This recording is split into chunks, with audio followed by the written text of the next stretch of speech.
ABC ընկերությունը 803 միլիոն դրամի ապրանքներ ուծել, որից մաքսատուկից ազատվել,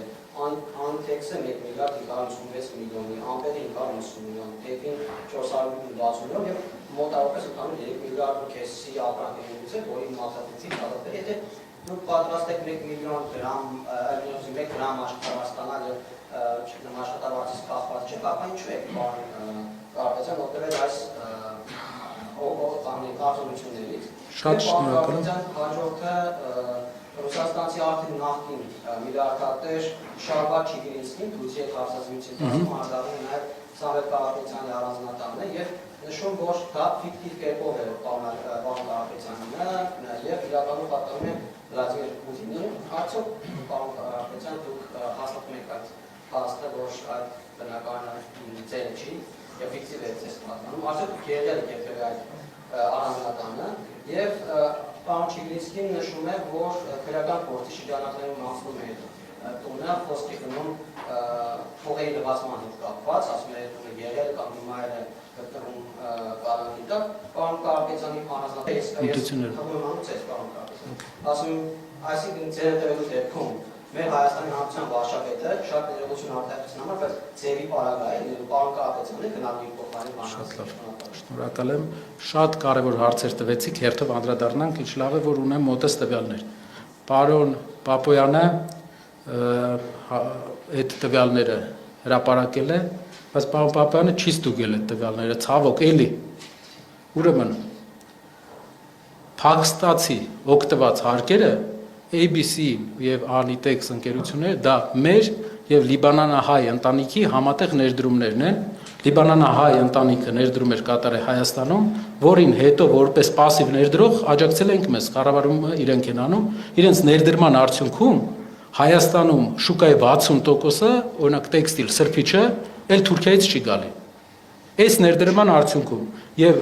այդ մաքսատուրքերի այդ մյուս բաների ուղղությամբ ABC-ն ու Anitex-ը իրենք որպես կառավարող դիմել են կառավարությանը, քանի որ կառավարությունը տվել է այդ հնարավորությունը։ Բայց ասեմ ձեր ասած ընկերություններից մի քանիսը։ Դուք ասացիք Տեֆի ընկերությունը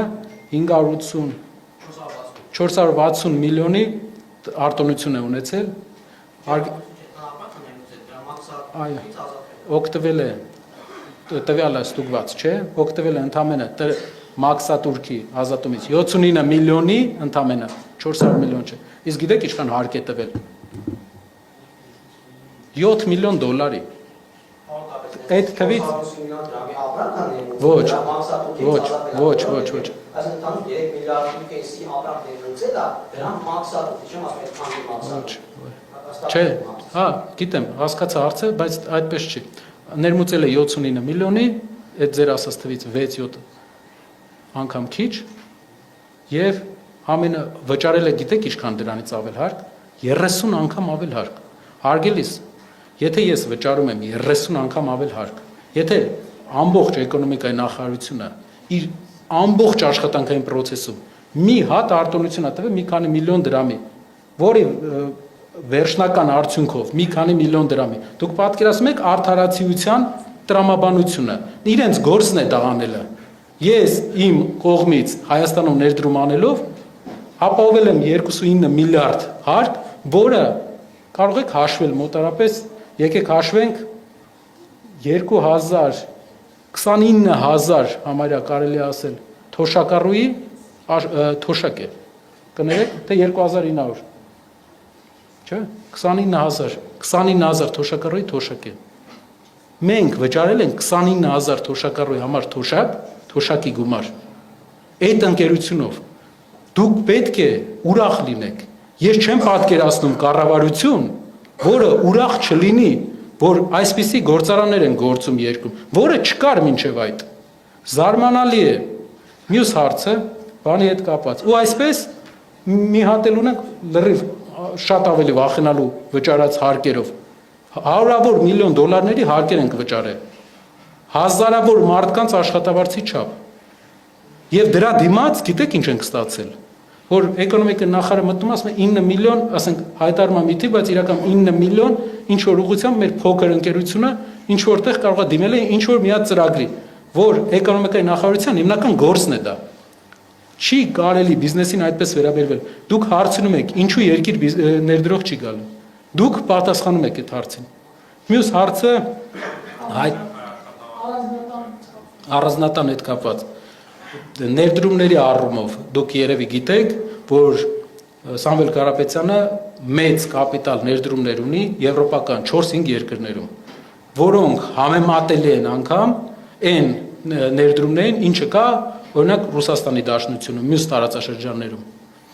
Շատ ներդրումներ, շատ պրոյեկտներ մենք ունենք։ Պրոյեկտներից մեկում այդ տան հետ կապված, դա տուն է, որտեղ որ մենք ներկա ենք եղել ենք տան հետ կապված այդ process-ները ինչ որ գնում է, հնարավոր է երկու երկրների միջև, այդ երկու երկրների միջև process-ների շրջանակներում է գնում։ Բայց մեր կապիտալը, դա մեր կապիտալն է։ Ի դեպ, ուզում եմ դուք ուշադրություն դարձնեք։ Սամվել Կարապետյանը Ռուսաստանում դարձել է ֆինանսապես հաջողակ մարդ, չունենալով որևէ հումքային ընկերության մեջ փայ։ Այդ երկրում անշարժ գույքի մեջ ներդրում կատարելով, Արաբական Միացյալ Էմիրություններում անշարժ գույքի մեջ ներդրում կատարելով, Հունաստանի Հանրապետությունում անշարժ գույքի մեջ ներդրում կատարելով։ Ինչ է անշարժ գույքը։ Անշարժ գույքը դա քրտնաջան աշխատանք է։ Չի կարելի բոլորին, դուք պատկերացնում եք Սամվել Կարապետյանը միակն է, ով չի ընկել, ամենակչերից մեկն է, ով չի ընկել արևմտյան պատժամիջոցների մեջ, այս պատերազմների սկսելուց հետո։ Ինչու։ Ձեզ չի հետաքրքրում ինչու։ Որովհետև նրա աշխատած ամեն լուման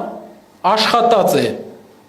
եւ ամենա հիասթափեցնող այս process-ի մեջ Հայաստանի ձևաչափով, որ երբ որ նրա վերաբերմունքը ներդրումային մենք տեսնում ենք Հայաստանի հանդեպ միշտ ու հայկական իշխանություններից մենք տեսնում ենք մի տեսակ, գիտեք ինչ, խանդ, վախ, չի կարելի վախենալ սեփական երկրի զավակներից։ Դե ձեր կառավարությունն էլ ոնց որ տենց ինչ-որ թեմաներ բոլորի վրա բան է անում։ Երկու երկրների հարաբերությունների հետ կապված process-ները, բայց Սամվել Կարապետյանը քչերից մեկն է, սա բոլորը կարող են ռուսական ու ընդհանրապես տարածաշրջանային դաշտում, որ չի ընկել որևէ սահմանափակումների տակ, որովհետև իր աշխատած ամեն